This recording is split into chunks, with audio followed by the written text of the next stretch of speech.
బలం ఫోర్స్ అంటే ఏమిటి? ఒక వస్తువును నెట్టడం లేదా లాగడం వల్ల దాని స్థితి, వేగం, దిశ లేదా ఆకారంలో మార్పు కలిగించే ప్రభావాన్ని బలం అంటారు. ఎస్ఐ ప్రమాణం న్యూటన్ సింబల్ ఏన్. బలం రకాలు. 1. క్షేత్ర బలాలు ఫీల్డ్ ఫోర్సెస్. స్పర్శ లేకుండానే పనిచేసే బలాలను క్షేత్ర బలాలు అంటారు. 1.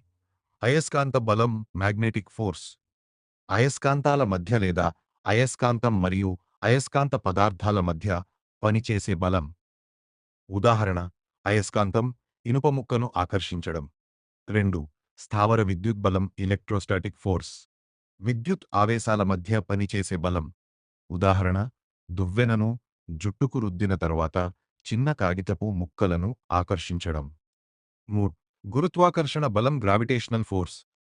రెండు ద్రవ్యరాశుల మధ్య ఉండే ఆకర్షణ బలం. ఉదాహరణ: వస్తువులు భూమిపై పడటం. బస్ అప్టే. 2. స్పర్శ బలాలు కాంటాక్ట్ ఫోర్సెస్. వస్తువులు ఒకదానిని ఒకటి తాకినప్పుడు పనిచేసే బలాలు. 1. కండర బలం మస్కులర్ ఫోర్స్.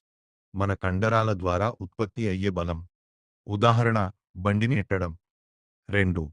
ఘర్షణ బలం ఫ్రిక్షనల్ ఫోర్స్. రెండు ఉపరితలాల మధ్య చలనాన్ని వ్యతిరేకించే బలం. ఉదాహరణ: బ్రేక్ వేయగానే సైకిల్ ఆగిపోవడం. 3. అభిలంబ బలం నార్మల్ ఫోర్స్. ఉపరితలం వస్తువుపై లంబంగా ప్రయోగించే బలం. ఉదాహరణ: టేబుల్పై ఉన్న పుస్తకాన్ని టేబుల్ పైకి తోసే బలం. 4. తన్యత బలం టెన్షన్ ఫోర్స్. తాడు లేదా దారం ద్వారా ప్రసరించే లాగే బలం. ఉదాహరణ: తాడుతో బరువు వేలాడదీయడం. స్వేచ్ఛా వస్తుపటం ఫ్రీ బాడీ డయాగ్రామ్ ఎఫ్బిడి. ఒక వస్తువుపై పనిచేస్తున్న అన్ని బలాలను బాణాల రూపంలో చూపే చిత్రాన్ని స్వేచ్ఛా వస్తుపటం అంటారు. ఫలిత బలం రిజల్టెంట్ ఫోర్స్ కగునుట. అదే దిశలో బలాలు ఉంటే F=F1 ప్లస్ F2.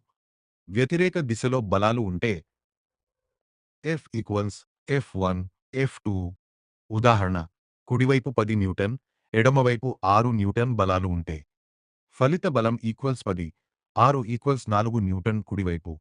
బలం యొక్క ఇతర ప్రభావాలు.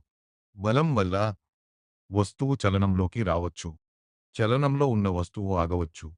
వేగం పెరగవచ్చు లేదా తగ్గవచ్చు. దిశ మారవచ్చు. వస్తువు ఆకారం లేదా పరిమాణం మారవచ్చు. పీడనం ప్రెషర్. ఒక ఉపరితలంపై యూనిట్ వైశాల్యానికి లంబంగా పనిచేసే బలాన్ని పీడనం అంటారు. P=F/A. ఇక్కడ P= పీడనం, F= బలం, A= వైశాల్యం. SI ప్రమాణం పాస్కల్ పా. ఉదాహరణ: పదునైన సూది సులభంగా గుచ్చుతుంది. ఎందుకంటే తక్కువ వైశాల్యంపై ఎక్కువ పీడనం ఏర్పడుతుంది.